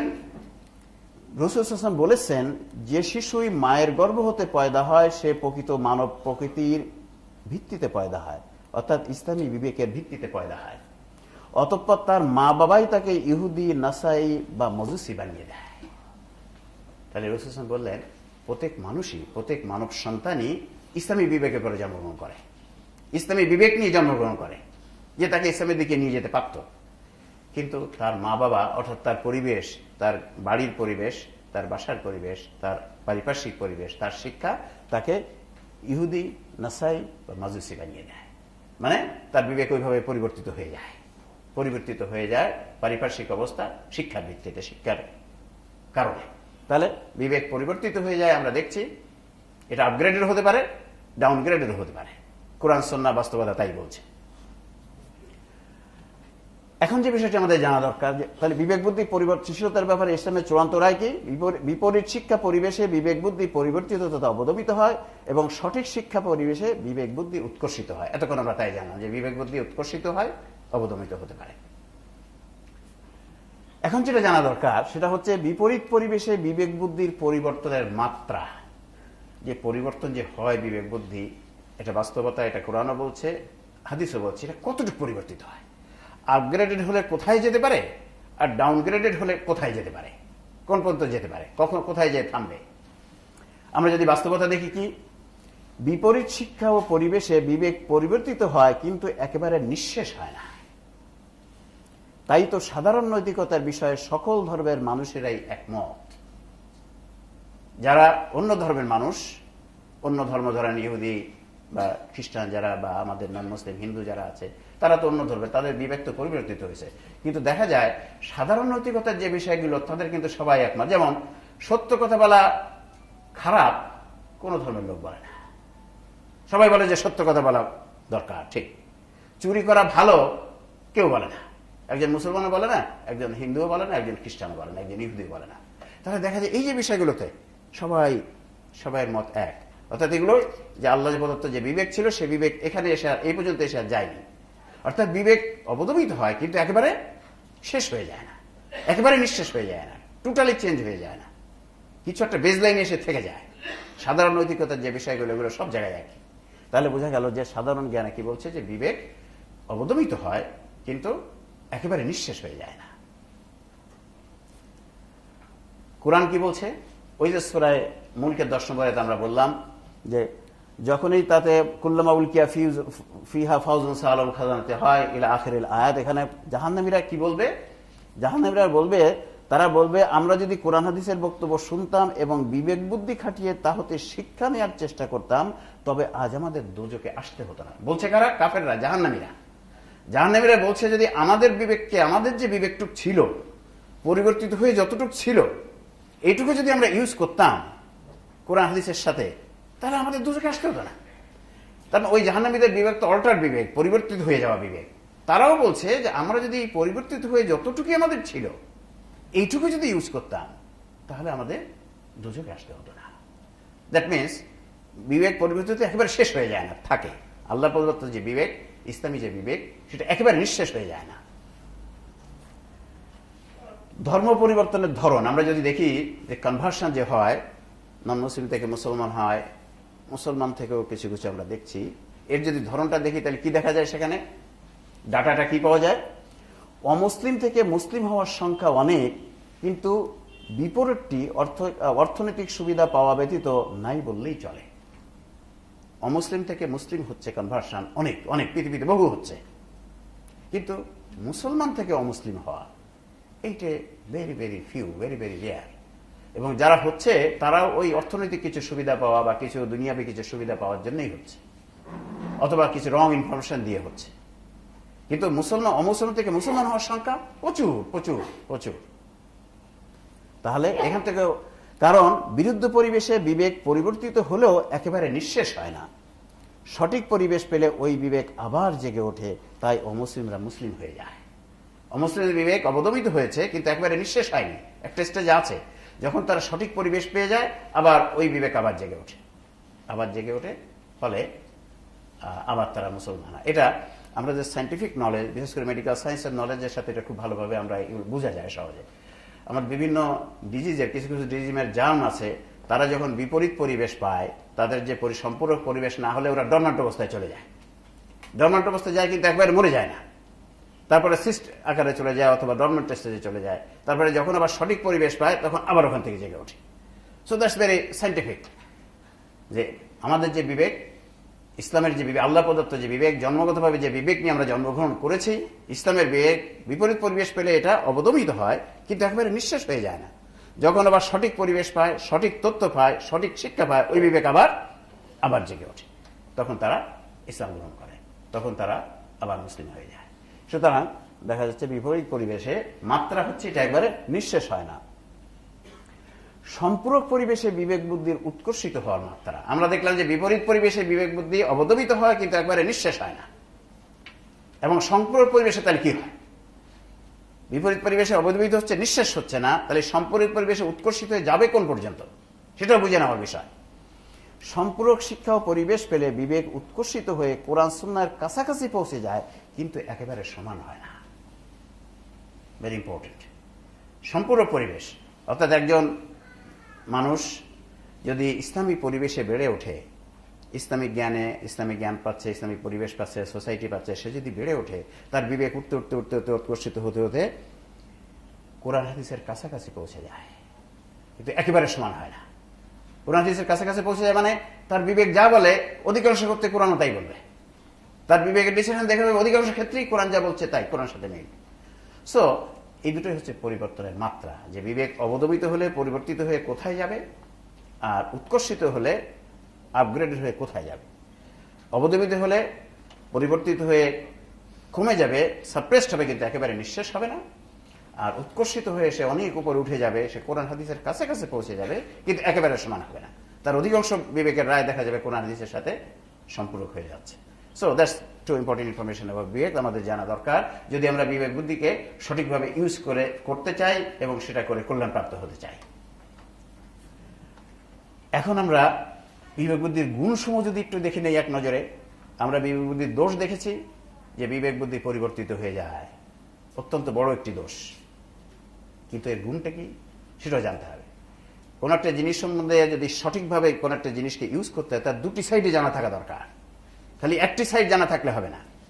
তার যেমন দোষটা জানতে হবে, তার গুণটা জানতে হবে, এই দুটি সাইড মনে রেখেই তাকে ইউজ করতে হবে।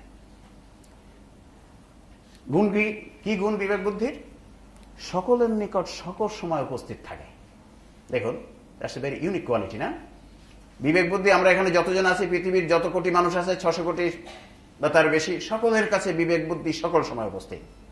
কিন্তু আমরা এখানে যারা আছি, আমাদের সকলের কি কোরআনের সকল বিষয় মনে আছে কি? সকলের নাই। সকলের কি কোরআনের সকল হাদিস মনে আছে? নাই। তাহলে দেখেন, কোরআনের সকল কথা আমাদের সকলের মনে নাই, সকল হাদিস আমাদের সকলের মনে নাই, কিন্তু বিবেক বুদ্ধি সকলের কাছে সকল সময় উপস্থিত। That's the unique advantage of বিবেক অর কনসায়েন্স অর আকল। ব্যবহার করা সহজ, বিবেক বুদ্ধি ইউজ করা খুবই সহজ। আপনার বিবেক একটা কথা জিজ্ঞেস করলে আমি সহজে ব্যবহার করতে পারি না, কারণ কিন্তু কোরআন হাদিস ব্যবহার করা অপেক্ষাকৃত কঠিন। কোরআন হাদিস ইউজ করে সিদ্ধান্তে আসা অপেক্ষাকৃত কঠিন, বিবেকের থেকে অপেক্ষাকৃত কঠিন। সিদ্ধান্তে পৌঁছাতে সময় খুব কম লাগে, বিবেক ইউজ করে সিদ্ধান্তে পৌঁছানো very quick, within seconds you can come to a conclusion. কিন্তু কোরআন হাদিস ইউজ ব্যবহার করে সিদ্ধান্তে আসতে সময় বেশি লাগে। ব্যবহার করতে কোনো অর্থ খরচ হয় না, নিজের বিবেক নিজে ইউজ করার জন্য কোনো টাকা পয়সা লাগে না, অর্থ লাগে না। কিন্তু এখন কোরআন শরীফ কিনতে গেলে তো কিছু পয়সা তো লাগেই, হাদিস কিনতে গেলে তো আর একটু কিছু পয়সা লাগেই। ফলাফল বেশিরভাগ ক্ষেত্রে সঠিক হয়, বিবেকের রায় বেশিরভাগ ক্ষেত্রে সঠিক হয়, কিছু মাঝে মধ্যে ভুল হয়, বেশিরভাগ ক্ষেত্রে সঠিক হয়। তো এটি হচ্ছে বিবেক বুদ্ধির গুণসমূহ। তো একটি জিনিসের যদি এরকম ইসলামের হালাল এবং হারাম এই যে ঘোষিত হওয়ার নীতিমালাটা কি, যেটির দোষ বেশি, অকল্যাণ বেশি, সেটি হারাম, আর যেটির কল্যাণ বেশি সেটা হচ্ছে হালাল। যেমন ওই যে মদের যে আয়াতটা বললাম, আল্লাহ বলছেন মদে আছে অনেক অকল্যাণ আর কিছু কল্যাণ, সেজন্য মদ হচ্ছে হারাম, অনেক অকল্যাণ। কিন্তু কল্যাণের কথাটা কি জন্য বলছে, তুমি কল্যাণের কথাটা গবেষণা করে বের করে ওটা তোমাদের কাজে লাগাও। তাহলে আমরা দেখছি বিবেক বুদ্ধির অনেক গুণ আছে, বিবেক বুদ্ধির দোষ যেমন আছে, বিবেক বুদ্ধির গুণ আছে। আমরা কি দেখি প্যাথিডিন নিয়ে এডিকশন হচ্ছে সমাজে দেখি, কিন্তু তাই বলে কি মেডিকেল সায়েন্স প্যাথিডিনকে ফেলে দিয়েছে? মেডিকেল সায়েন্স প্যাথিডিনকে ফেলে দেয়নি। We are using randomly pethidine for treatment purpose. So কোনো একটি জিনিসের কিছু দোষ থাকলে সেটাকে ফেলে দেওয়া, এটা সাধারণ বিবেকের রায়ও নয়, এটা কোরআন হাদিসের কথাও নয়। সো আমরা বিবেক বুদ্ধির দোষ এবং গুণ জেনে নিলাম। এখন যে জিনিসটা বিবেক সম্বন্ধে জানা দরকার, to use conscience as a source of information of Islam, আর যে বিষয়টা জানা দরকার সেটা হচ্ছে কি, ইসলামে বিবেক বুদ্ধি বিরুদ্ধ বিষয়ের পরিমাণ কি পরিমাণ, বিবেক বিরুদ্ধ কথা আছে কি বিবেক বিরুদ্ধ কথা? একেবারে নাই, থাকলে কি পরিমাণ আছে আমরা সেটা একটু বুঝে নিতে হবে আমাদের, যারা আমরা বিবেককে খাটাতে চাই যথাযথভাবে। কোরআন সুন্নাহ ও বিবেক একই উৎস থেকে আসা। কোরআন আসছে কার থেকে? আল্লাহ থেকে। বিবেক কোত্থেকে আসছে? আর সুন্নাহ কোত্থেকে আসছে? সুন্নাহ কিন্তু আল্লাহ থেকে, কারণ রাসূল সাল্লাল্লাহু আলাইহি ওয়াসাল্লাম আল্লাহর গাইড ছাড়া কোনো কথা বলে নাই। কাজেই কোরআন আসছে আল্লাহর কাছ থেকে, সুন্নাহ বা হাদিস আসছে আল্লাহর কাছ থেকে। আমাদের আকল কে দিয়েছে? আমাদের মধ্যে আপনারা একটু বলবেন, আকল কে দিয়েছে? আল্লাহ দিয়েছে। তো তিনটি একই উৎস থেকে আসা, একই উৎস থেকে আসা বিষয়ের মধ্যে গরমিলের চেয়ে মিল বেশি থাকে, ঠিক নয় কি? একই উৎস থেকে আসা জিনিসের মধ্যে মিল বেশি থাকে, গরমিল কম থাকে। That is the common sense information. তাই ইসলামে বিবেক বুদ্ধি বিরুদ্ধ বিষয় না থাকার কথা, এবং থাকলেও তার সংখ্যা খুব কম হওয়ার কথা, তাই নাকি? ইমাম সাহেব তাই বলে যে একই উৎস থেকে যেটা আসছে তার মধ্যে মিল বেশি থাকবে, গরমিল কম থাকবে। অর্থাৎ ইসলামের মানুষের বিবেকের বিরুদ্ধে বা বাইরের কথা কম থাকার কথা, বেশি থাকার কথা নয়। হয় না থাকবে অথবা থাকলে খুব কম।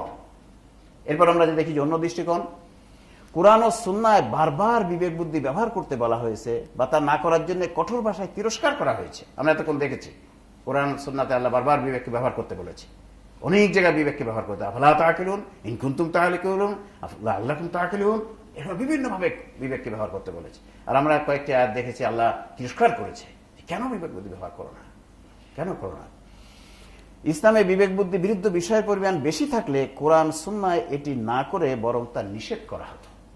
যদি ইসলামে বিবেক বুদ্ধি বিরুদ্ধ কথা ভরপুর থাকতো, তা আল্লাহ কি বলতেন বিবেক ব্যবহার করতেন না বিবেক ব্যবহার করতে নিষেধ করতেন? কোনটা করতেন? আল্লাহ অবশ্যই বিবেক ব্যবহার করতে নিষেধ করতেন। যদি বিবেক বিরুদ্ধ কথা ইসলাম ভরপুর থাকতো, কোরআন ভরপুর থাকতো, তাহলে আল্লাহ বলতেন ডোন্ট গো টু ইউজ আকল, don't go there, stop it, stop it. তা না বলে আল্লাহ বারবার বলছে তুমি কেন বিবেক ব্যবহার করো না? যারা বিবেক ব্যবহার করে না ওরা নিকৃষ্টতম পশু, কারণ the difference between you and the animal is the your conscience. তোমাদের বিবেক আছে বলেই তো তোমরা মানুষ। So how you don't use it, use it. বারবার ইউজ করতে বলছে, বারবার ইউজ করতে বলছে। তার মানে কারণ হচ্ছে ইসলাম বিবেক বুদ্ধি কথার, বিবেক বুদ্ধি সিদ্ধ কথাই বেশি, বিবেক বুদ্ধির বাইরের কথা নাই বা খুবই অল্প।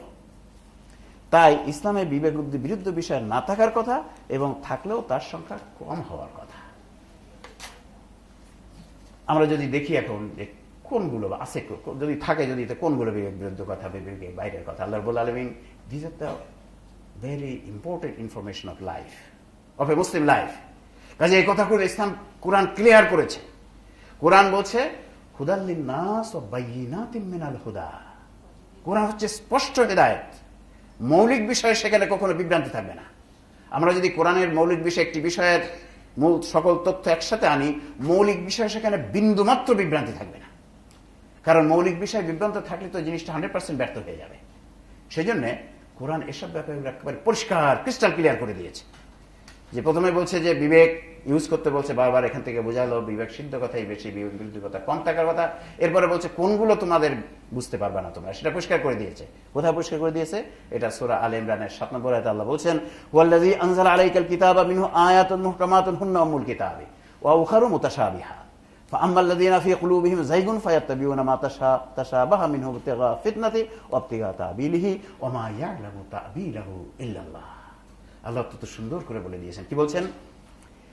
তিনি তোমার প্রতি এ কিতাব নাজিল করেছেন, কোরআন নাজিল করেছেন।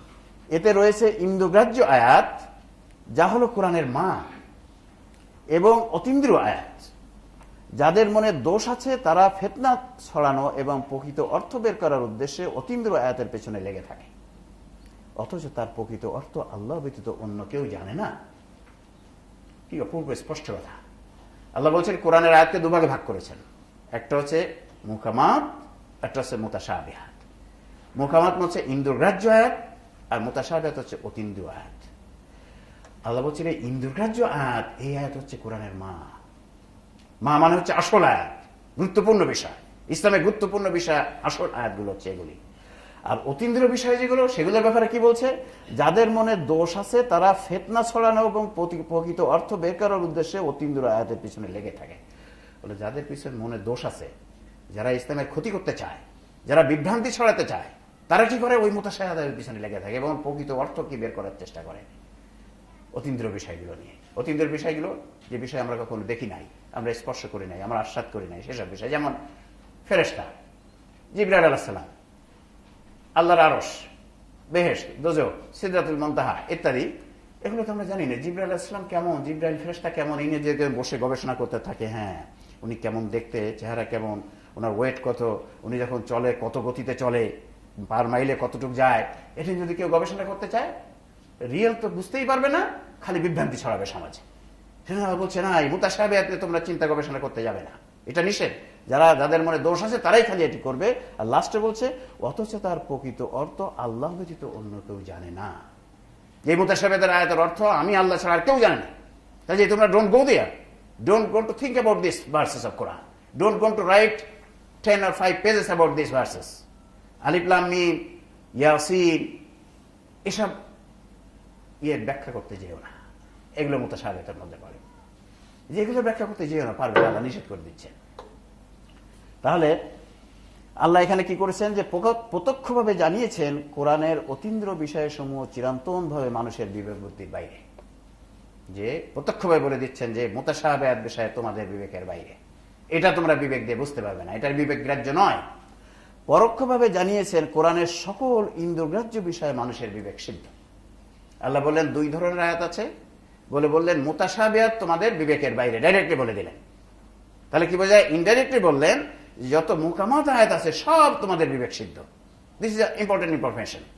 যদি দুটি খাবার আপনার সামনে দেওয়া হয়, এ আর বি, আপনাকে বলা হলো এ খাবারটি খাবেন না, এটুকু বলে শেষ করা হলো, তাহলে আপনাকে কি ইনফরমেশন দেওয়া হলো?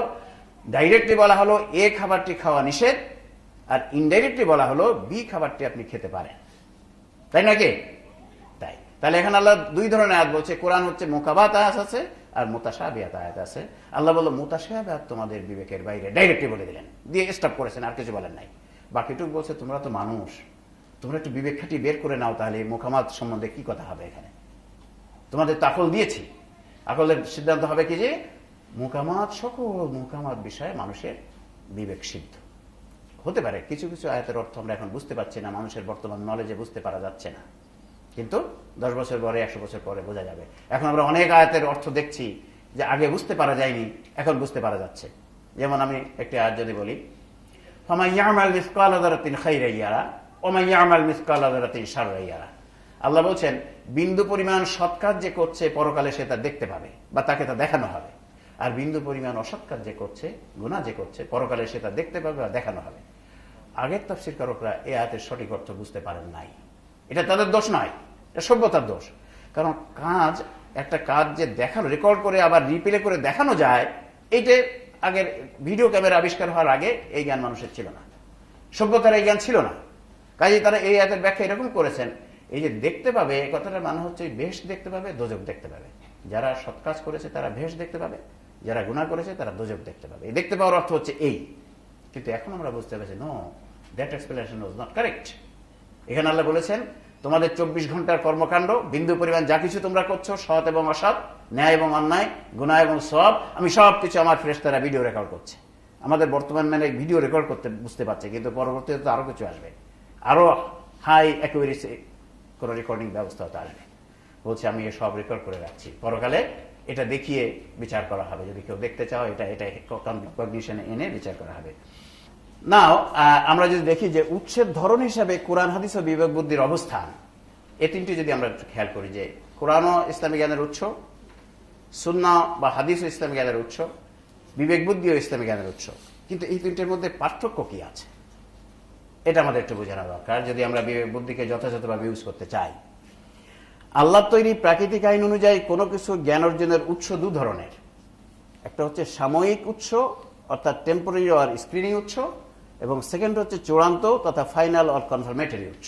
দিস ইজ দ্য ন্যাচারাল ল। যে কোনো কিছুর জ্ঞান অর্জনের দু ধরনের উৎস ন্যাচারাল ল আছে, আল্লাহ তৈরি প্রাকৃতিক আইনে আছে। কি একটা হচ্ছে সাময়িক উৎস, আর একটা হচ্ছে চূড়ান্ত উৎস। সাময়িক উৎসকে বলা হয় টেম্পোরারি অর স্ক্রিনিং সোর্স, আর কনফার্মেটরিকে, চূড়ান্তকে বলা হয় ফাইনাল অর কনফার্মেটরি। আমরা এটা যদি একটু উদাহরণ দেই, বোঝাটা কেমন সহজ। এটা মেডিকেল সায়েন্সে বোঝা বেশি সহজ, অন্য যারা সায়েন্সে তারা বুঝতে পারবে, কিন্তু মেডিকেল সায়েন্সে বেশি বোঝা সহজ। ডাক্তারি বিদ্যার রোগ নির্ণয় পরীক্ষার ধরন, রোগ আমরা যে টেস্ট করতে পাঠাই, ডিজিজ ডায়াগনোসিসের জন্য আমরা যে টেস্ট করতে পাঠাই ল্যাবরেটরিতে, সেটা দুই ধরনের। একটা হচ্ছে সাময়িক পরীক্ষা, আমরা বলি এটাকে স্ক্রিনিং টেস্ট, আর একটা হচ্ছে চূড়ান্ত পরীক্ষা, আমরা বলি কনফার্মেটরি টেস্ট। ধরুন আমরা যখন একজন রোগী দেখে, রোগীর হিস্ট্রি শুনে, তারপরে তাকে পরীক্ষা করে যখন আমরা ডায়াগনোসিস করি, আমরা দুই ধরনের ডায়াগনোসিস করি। একটা হচ্ছে সাময়িক রোগ নির্ণয় অর্থাৎ প্রভিশনাল ডায়াগনোসিস বলি আমরা তাকে, আর চূড়ান্ত রোগ নির্ণয় অর্থাৎ কনফার্মেটরি ডায়াগনোসিস। তাহলে দেখা যাচ্ছে ন্যাচারাল লতে কোনো বিষয়ে জানার দুটি প্রসিডিওর আছে, একটা হচ্ছে সাময়িক প্রসিডিওর আর একটা হচ্ছে চূড়ান্ত procedure. Screening method, confirmatory method, this is the natural system. এই ন্যাচারাল সিস্টেম আল্লাহ তৈরি করে রেখেছেন, এবং আল্লাহ বলছেন, কোরআনে বলছে যে ন্যাচারাল লর সাথে ইসলাম হচ্ছে স্বভাব ধর্ম বা ন্যাচারাল ধর্ম। ন্যাচারাল যে ল, ইসলামের সেই ল। মৌলিক ল ন্যাচারাল অন্য জায়গায় যা আছে ইসলামে তাই আছে। This is very important information. সেই জন্য ন্যাচারাল ল যে যত বেশি জানে, তার জন্য কোরআন হাদিস বোঝা তত সহজ হয়। সো হিয়ার মেডিকেল সায়েন্সের এই তথ্য যারা জানে, তাদের এই স্ক্রিনিং নলেজ বা screening method and confirmatory method বোঝা খুব সহজ হয়। সো দেখা যাচ্ছে যে দুই ধরনের মেথড আছে, একটা হচ্ছে স্ক্রিনিং মেথড আর একটা হচ্ছে কনফার্মেটরি মেথড। দ্যাট মিনস সাময়িক মেথড এবং চূড়ান্ত মেথড। সাময়িক যে পরীক্ষা বা রোগ নির্ণয় ব্যবহৃত উপাত্ত বা বিষয়ের গুণ, সাময়িক যে পরীক্ষার জন্য আমরা যে করি তার কি কি কোয়ালিটি থাকে, সেই উপাত্তের কি কি কোয়ালিটি থাকে, সাময়িক পরীক্ষা করার জন্য যে রিয়েজেন্ট ইউজ করা হয় তাতে কি কি কোয়ালিটি থাকে। একটা থাকে সহজলভ্য, মানে ইজিলি অ্যাভেলেবেল, যে কোনো ল্যাবরেটরিতে পাঠালে ওটা করা যায়। ব্যবহার করা সহজ, ব্যবহার করা ওই মেথডটা খুব সহজে ইউজ করা যায়। ফলাফল পেতে অল্প সময় লাগে, খুব কুইকলি ওরা রেজাল্ট পাঠিয়ে দেয়, রিপোর্টটা খুব তাড়াতাড়ি দিয়ে দেয়। অর্থ কম খরচ হয়, ওই সাময়িক পরীক্ষা বা স্ক্রিনিং টেস্ট যেটা আমরা করি খুব কম পয়সা লাগে, বেশি পয়সা লাগে না। ফলাফল অধিকাংশ ক্ষেত্রে সঠিক হয়। ওই যে স্ক্রিনিং টেস্ট আমরা করতে পাঠাই, ওর রেজাল্ট অধিকাংশ ক্ষেত্রে কারেক্ট হয়, সব ক্ষেত্রে কারেক্ট হয় না। তাহলে দেখেন কি সহজলভ্য, ব্যবহার করা সহজ, ফলাফল পেতে সময় কম লাগে, অর্থ কম খরচ হয়, ফলাফল অধিকাংশ ক্ষেত্রে কারেক্ট হয়। আর যে চূড়ান্ত পরীক্ষা আমরা করি কনফার্মেটরি টেস্ট, এটা হচ্ছে দুষ্প্রাপ্য, মানে কনফার্মেটরি টেস্টটা সব ল্যাবরেটরিতে হয় না, যেটা ভালো ভালো ল্যাবরেটরি সেখানে হয়। ব্যবহার করা কঠিন, ওই কনফার্মেটরি মেথডটা ইউজ করা একটু কঠিন, ফলাফল পেতে সময় বেশি লাগে, রেজাল্ট আসতে সময় বেশি লাগে, কোনো কোনো ক্ষেত্রে 21 দিন পর্যন্ত লেগে যায়, অর্থ বেশি খরচ হয়, কনফার্মেটরি টেস্টের খরচ বেশি, ফলাফল সবসময় সঠিক, always the result is correct, result is 100% correct. So দেখেন কনফার্মেটরি স্ক্রিনিং এবং কনফার্মেটরি ন্যাচারাল ল যেটা, সেটা হচ্ছে এই, আমরা যদি দেখি এখন পর্যালোচনা করলে দেখা যায়, পর্যালোচনা করলে সাময়িক সিদ্ধান্তে পৌঁছানোর জন্য ব্যবহৃত উপাত্ত বা বিষয়ের গুণাগুণের সাথে বিবেক বুদ্ধির গুণাগুণের হুবহু মিল রয়েছে। ওই যে স্ক্রিনিং টেস্ট আমরা করলাম, রিয়েজেন্টের যে কোয়ালিটি ছিল বিবেক বুদ্ধির হুবহু তাই, ইজিলি অ্যাভেলেবেল, ব্যবহার করা সহজ, সময় কম লাগে, পয়সা কম খরচই হয় না, এবং রেজাল্ট অধিকাংশ ক্ষেত্রে কারেক্ট হয়। তাহলে সাময়িক টেস্টের যে রিয়েজেন্ট আমরা ইউজ করি তার সাথে বিবেকের হুবহু মিল। আর চূড়ান্ত সিদ্ধান্তে পৌঁছানোর জন্য ব্যবহৃত উপাত্ত বা বিষয়ের গুণাগুণের সাথে কোরআন ও সুন্নাহের গুণাগুণের হুবহু মিল রয়েছে। কোরআন এবং সুন্নাহ ব্যবহার করে সিদ্ধান্তে আসতে সময় বেশি লাগে, ইজিলি নট অ্যাভেলেবেল, সবার সব তথ্য মনে নেই, সবার সময় বেশি লাগে, অর্থ খরচ হয়, এবং কিন্তু রেজাল্ট অধিকাংশ সব ক্ষেত্রে কারেক্ট, রেজাল্ট সব ক্ষেত্রে কারেক্ট। সুতরাং আমরা কি বলতে পারি, তাই সহজেই বলা যায় ইসলামের জ্ঞান অর্জনের জন্য বিবেক বুদ্ধি হবে সাময়িক উৎস, অর্থাৎ টেম্পোরারি অর স্ক্রিনিং সোর্স, এবং কোরআন ও সুন্নাহ হবে চূড়ান্ত উৎস, অর্থাৎ confirmatory source. This is very useful information, very important information to use conscience correctly. কনসায়েন্সকে কারেক্টলি ইউজ করার জন্য ভেরি ইউজফুল ইনফরমেশন, যে বিবেক বুদ্ধি হচ্ছে ইসলামের একটা উৎস, একটা মৌলিক উৎস, কিন্তু এটা একটা সাময়িক উৎস, it is not final, it is not confirmatory. আর কোরআন সুন্নাহ হচ্ছে চূড়ান্ত উৎস, ইট ইজ অলসো, এই দুটো উৎস, কিন্তু এটা হচ্ছে ফাইনাল উৎস, চূড়ান্ত উৎস আর কনফার্মেটরি উৎস। That's we have to remember if we want to use আকল কারেক্টলি। ইসলামী জ্ঞান অর্জনের সময় কোন উৎসটি প্রথম ব্যবহার করতে হবে? এখন প্রশ্ন যেটা এসে যাবে যে আমি কি কোরআন শরীফ আগে ব্যবহার করব, হাদিস আগে ব্যবহার করব, না বিবেক আগে ব্যবহার করব?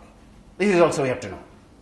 এই কথাগুলো জানা নাই বলে আমরা যে সময় এই কথাগুলো ডিসকাস করি কোথাও, তখন প্রশ্ন করা হয় আপনারা আগে আগে কেন ওইটা নিয়ে আসেন, আগে কেন বিবেক নিয়ে আসছেন? আগে কোরআন হবে, তারপরে হাদিস হবে, তারপরে বিবেক হবে। কিন্তু কি বিষয়টি দেখেন, ন্যাচারাল লটা কি, বা কোরআন কিভাবে বলছে, হাদিসে কিভাবে বলছে। প্রাকৃতিক আইন কি হলো, সাধারণত জ্ঞান অর্জনের সময় সাময়িক উৎসকে প্রথম ব্যবহার করা হয়। আমরা ওই যে বললাম আগে প্রথমে আমরা স্ক্রিন টেস্ট আগে করি, তারপরে কনফার্মেটরি টেস্ট। স্ক্রিন টেস্ট আগে করা হয়, তারপরে কনফার্মেটরি টেস্ট করা হয়। সাধারণত জ্ঞান অর্জনের সময় সাময়িক উৎসকে প্রথম ব্যবহার করা হয়, কারণ এটি ব্যবহার করা সহজ এবং ফলাফল পেতে সময় কম লাগে, তাই সাময়িক উৎসটা প্রথম ব্যবহার করতে হবে। সুতরাং ইসলামিক জ্ঞান অর্জনের সময় সাময়িক উৎস তথা বিবেক বুদ্ধিকে প্রথম ব্যবহার করতে হবে। সাময়িক বিবেক বুদ্ধিকে প্রথম ব্যবহার করতে হবে, কারণ এটা আমাদের সবার কাছে উপস্থিত, রিজাল্ট পেতে খুব সময় কম লাগে, কোনো পয়সাপাতি খরচ হয় না।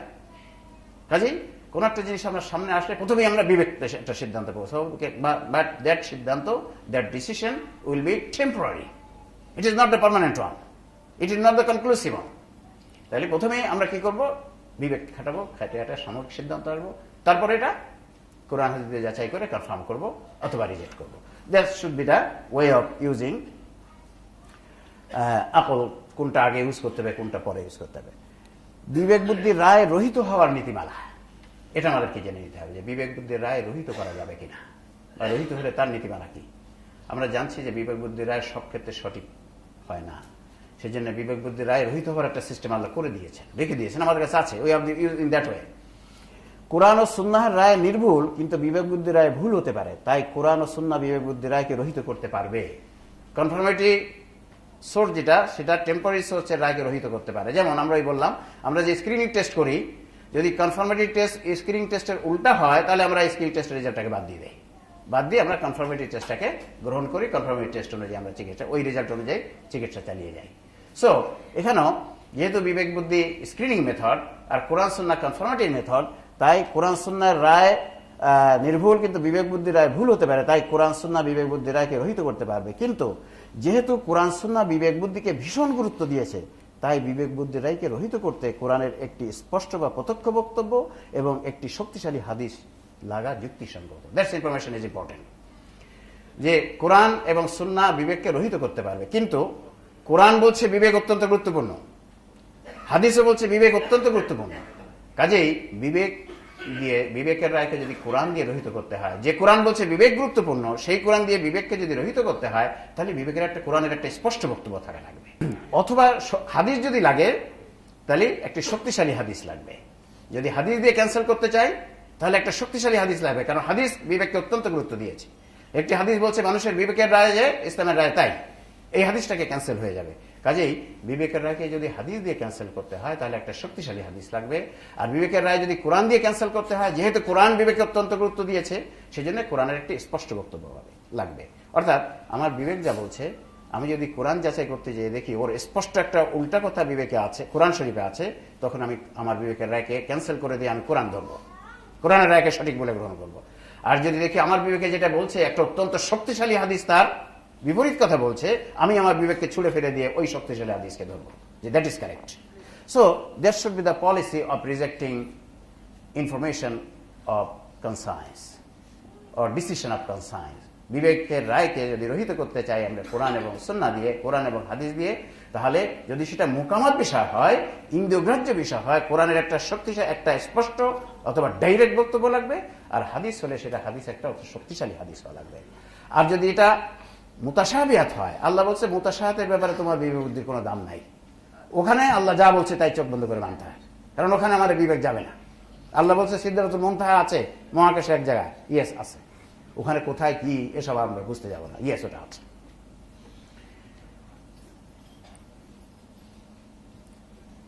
এই যে রহিত হওয়ার নীতিমালা আমরা যেটা বললাম, সূরা আলে ইমরান আল্লাহ বলছে, সূরা আলে ইমরানের 7 নম্বর আয়াতের মাধ্যমে প্রত্যক্ষভাবে জানানো হয়েছে কোরআনের সকল ইন্দ্রিয়গ্রাহ্য বিষয়ে চিরন্তনভাবে মানুষের বিবেকের বাইরে, এবং পরোক্ষভাবে জানানো হয়েছে কোরআনের সকল ইন্দ্রিয়গ্রাহ্য বিষয়ে মানুষের বিবেক সিদ্ধ। অর্থাৎ ইন্দ্রিয়গ্রাহ্য বিষয়ে মানুষের বিবেকের রায় কোরআনের একটি পরোক্ষ রায়। কোরআন বলছে যে ইন্দ্রিয়গ্রাহ্য বিষয়ে মানুষের বিবেকের যে রায় সেটা কোরআনের একটি পরোক্ষ রায়। তাহলে পরোক্ষ রায় ক্যান্সেল করতে পারবে কি? কোরআনের একটা প্রত্যক্ষ রায়। তাই ইন্দ্রিয়গ্রাহ্য বিষয়ে বিবেকের রায়কে কোরআনের একটি প্রত্যক্ষ বক্তব্য রহিত করতে পারবে, এবং অতীন্দ্র বিষয়ে বিবেকের রায়কে কোরআনের প্রত্যক্ষ বা পরোক্ষ যে কোনো বক্তব্য রহিত করতে পারবে। আর আমরা যদি হাদিস শরীফে যাই, রাসূল সাল্লাল্লাহু আলাইহি ওয়াসাল্লামের একটি সহিহ হাদিসের বক্তব্য হচ্ছে সঠিক ও ভুল নির্ধারণের ব্যাপারে মানুষের বিবেকের যে রায়, ইসলামেরও সেই রায়। তাই বিবেকের রায় রহিত করার অর্থ হলো একটি সহিহ হাদিসের বক্তব্য রহিত করা। সুতরাং বিবেকের রায় হাদিস দ্বারা রহিত করতে হলে সে হাদিসকে অত্যন্ত শক্তিশালী হতে হবে, কারণ রাসূল সাল্লাল্লাহু আলাইহি ওয়াসাল্লাম নিজেই বলেছেন বিবেকের রায় ইসলামের রায়। কাজে বিবেকের রায় ক্যান্সেল করা মানে হচ্ছে রাসূল সাল্লাল্লাহু আলাইহি ওয়াসাল্লাম ওই হাদিসের বক্তব্যটাকে ক্যান্সেল করা। আমরা জানি হাদিস, উসুলে হাদিস হচ্ছে একটি শক্তিশালী হাদিস অপেক্ষাকৃত দুর্বল বিপরীতধর্মী হাদিসকে রহিত করে। সেই ফর্মুলা অনুযায়ী আমরা বলতে পারি যে বিবেকের রায়কে রহিত করতে পারবে হাদিস, কিন্তু সেই হাদিসকে অত্যন্ত শক্তিশালী একটি হাদিস হতে হবে।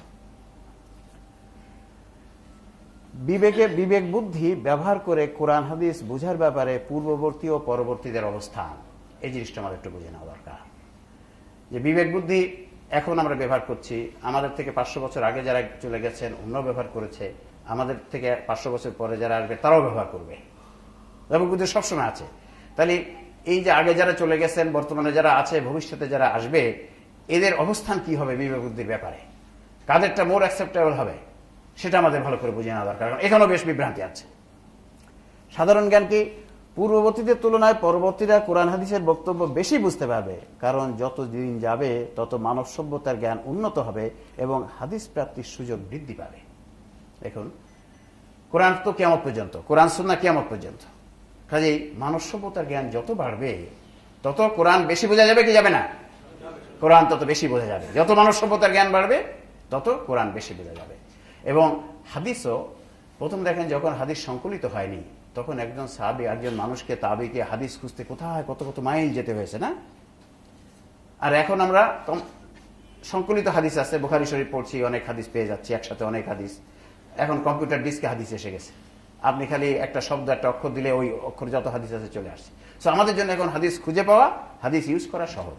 কাজেই সাধারণ জ্ঞানে বলে যে পূর্ববর্তীদের তুলনায় পরবর্তীরা কোরআন হাদিসের বক্তব্য বেশি বুঝতে পারবে, কারণ যত দিন যাবে তত মানব সভ্যতার জ্ঞান উন্নত হবে এবং হাদিস প্রাপ্তির সুযোগ বৃদ্ধি পাবে।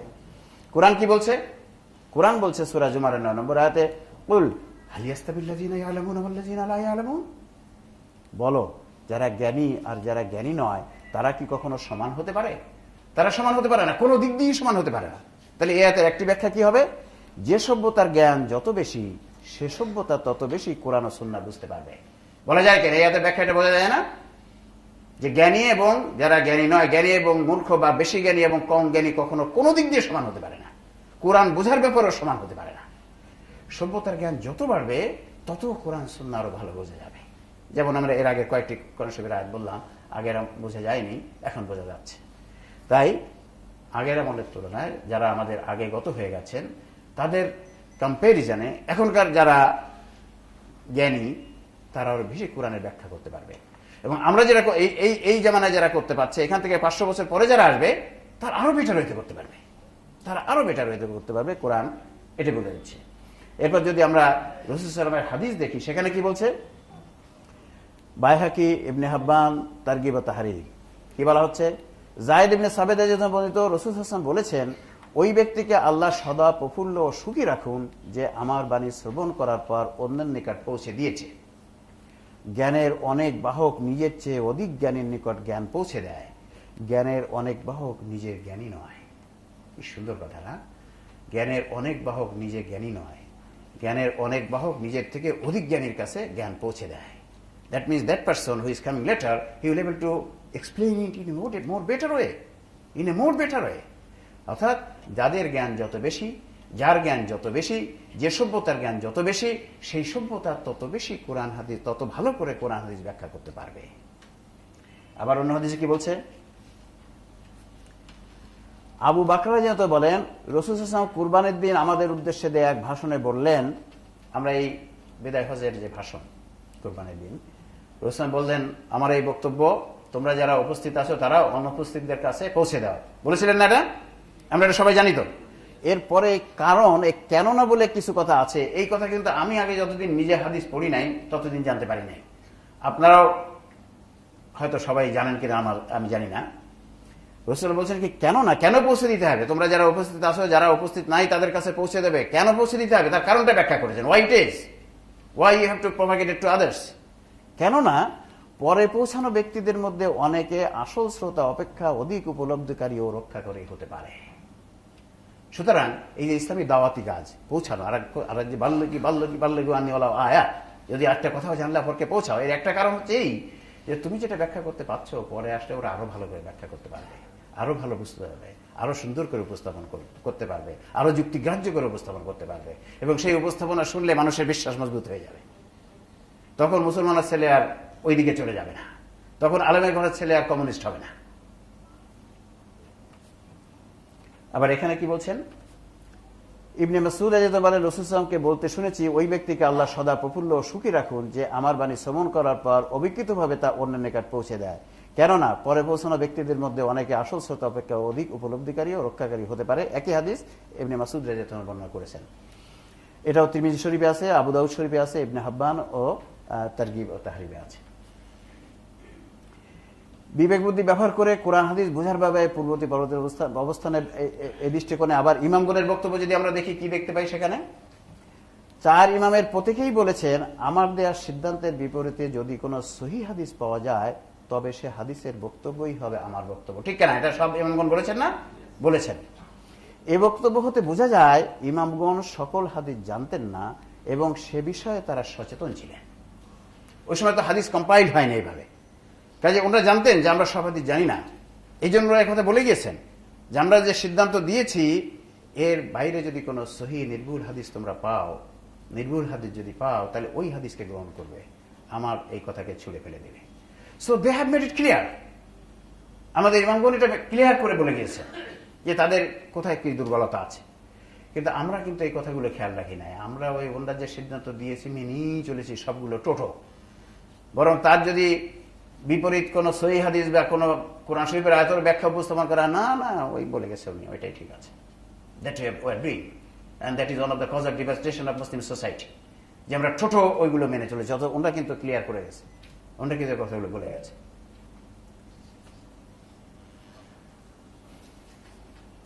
পূর্ববর্তীদের তুলনায় পরবর্তীদের কোরআন হাদিস বেশি বুঝতে পারার প্রমাণ, এই যে প্রমাণটা যে পূর্ববর্তীদের তুলনায় যে পরবর্তীরা বেশি ভালো বুঝবে, আমি এটা অলরেডি বলে ফেলেছি। ইয়াউমাইযিন ইয়াসদুরুন নাসু আশতাতান লিউরা আমালাহুম ফামান ইয়ামাল মিসকালা যারাতিন খাইরান ইয়ারা ওয়া মান ইয়ামাল মিসকালা যারাতিন শাররান ইয়ারা। সেদিন মানুষ বিভিন্ন দলে প্রকাশ পাবে তাদের কৃতকর্ম দেখার জন্য। অতঃপর কেউ বিন্দু পরিমাণ সৎ কাজ করলে সে তা দেখতে পাবে এবং কেউ বিন্দু পরিমাণ অসৎ কাজ করলে সেও তা দেখতে পাবে। পূর্বের ব্যাখ্যা কি ছিল? কেউ বিন্দু পরিমাণ সৎ কাজ করলে পরকালে সে তার পুরস্কার পাবে এবং কেউ বিন্দু পরিমাণ অসৎ কাজ করলেও পরকালে সে তার শাস্তি পাবে। এই ছিল আগের ব্যাখ্যা। বর্তমান কালের আমরা যখন ভিডিও আবিষ্কার হওয়ার পরে এখন কি ব্যাখ্যা করছি, এখন কি ব্যাখ্যা হবে? এই ব্যাখ্যার কারণ হচ্ছে আগের যে ব্যাখ্যার কারণ হচ্ছে ভিডিও ক্যামেরা আবিষ্কার হওয়ার পূর্বে মানুষের জানা ছিল না যে কাজ বা ঘটনা রেকর্ড করে রেখে পরে আবার দেখানো যায়। এই নলেজ মানব সভ্যতা ছিল না, কাজে ওনারা এটা ওইভাবে ব্যাখ্যা করেছেন। তাদের এস পর্যন্ত ওই ব্যাখ্যা তারা এটা করেছেন, কিন্তু যেহেতু মানব সভ্যতার ভিডিও ক্যামেরার জ্ঞান ছিল না। এখন আমরা কি ব্যাখ্যা করব? বর্তমান ব্যাখ্যা কি হবে? কেউ বিন্দু পরিমাণ সৎ কাজ করলে পরকালে সে তার ভিডিও রেকর্ড দেখতে পাবে এবং কেউ বিন্দু পরিমাণ অসৎ কাজ করলেও পরকালে সে তার ভিডিও রেকর্ড দেখতে পাবে যদি সে দেখতে চায়। কাজে ফাঁকি দেওয়ার কোনো উপায় নাই, ফাঁকি দেওয়ার কোনো উপায় নাই। বর্তমানে আমাদের দুনিয়ার বিচারে কি হয়, বিচারক সঠিক তথ্য পায় না। সঠিক তথ্য না পাওয়ার জন্য আর আমাদের সাক্ষীরা যারা অ্যাডভোকেট আছে তারা তো নানা রকম ভাবে বিভ্রান্ত করার চেষ্টা চলে, সেজন্য বিচারকরা সঠিক রায় দিতে পারে না। কিন্তু যদি ভিডিও ক্যামেরা কারেক্ট রায়টি পেয়ে যায় তাহলে আমাদের ব্যারিস্টারদের যেমন উপস্থাপন করা সহজ, বিচারকের সিদ্ধান্ত নেওয়া সহজ হয়। আল্লাহ সেজন্যই এমনভাবে রেকর্ডিং করছেন এবং আল্লাহ খালি অ্যাকচুয়াল অ্যাকশন রেকর্ড করছেন না, সাথে সাথে মনের অবস্থা রেকর্ড করছেন, তার মোটিভও রেকর্ড করছে যে তার মনের অবস্থা কি ছিল। সে কি মারার জন্যই মেরেছিল না আঘাত করেছিল, মারতে চায়নি, বেশি লাগার জন্য হঠাৎ করে মরে গেছে। আল্লাহ অ্যাকচুয়াল অ্যাকশন রেকর্ড করছে, সাথে সাথে মোটিভ রেকর্ড করছে, তোমার মনের অবস্থাও আমি রেকর্ড করছি। কাজে that will be very very perfect. দুর্নীতি করা খারাপ সবাই জানে, অন্যায় করে মানুষ হত্যা করা খারাপ সবাই জানে। তাহলে এখন এই প্রশ্নের উত্তর কি হবে? যে পৃথিবীর কত % মানুষ ইসলামের অনেক মূল বিষয় জানে? ম্যাক্সিমাম। অর্থাৎ আমরা এটা এইভাবে বলি, যার বিবেক জাগ্রত নাই, বিবেক কাজ করে না, সে কে? পাগল। এই পাগল কতজন আছে পৃথিবীতে, এটা যদি ক্যালকুলেট করতে আমরা পারি, বের করতে পারি, তাহলে বলা যাবে ওই পাগলগুলো ব্যতীত আর সবাই ইসলামের অনেক মৌলিক বিষয় জানে, অনেক মৌলিক বিষয় জানে। This is a useful information. কারণ আমাদের সাধারণত দেখা যায় এরকম আমাদের সমাজে কথা চালু, এই তুই কি জানিস, চুপ, তুই ইসলামের কি জানিস, বাস অমুকি বেশি জান, তুই কি জানিস। এই কথা ঠিক নয়। প্রতিটা মানুষ ইসলামের অনেক বিষয় জানে। আজকের এই অনুষ্ঠানে যারা আমরা জানতে পারলাম, আমরা এখন বলতে পারবো, একথা বলতে পারবো না যদি কেউ বলে তুই কে জানিস, আমি দাঁড়িয়ে যাবো, না স্যার, না হুজুর, আমি অনেক কিছু জানি। বলতে পারবো কিনা? জোর করে বলেন, পারবো কিনা? পারবো। কারণ যার বিবেক জাগ্রত আছে সে অনেক বিষয় জানে। কিসের জানি না, আমি অনেক বিষয় জানি।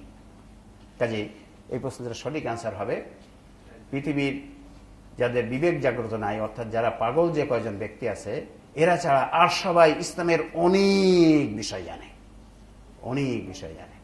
এটা হচ্ছে এই প্রশ্নটার সঠিক অ্যান্সার। আজকের অনুষ্ঠানের আমার উপস্থাপনা এখানেই শেষ।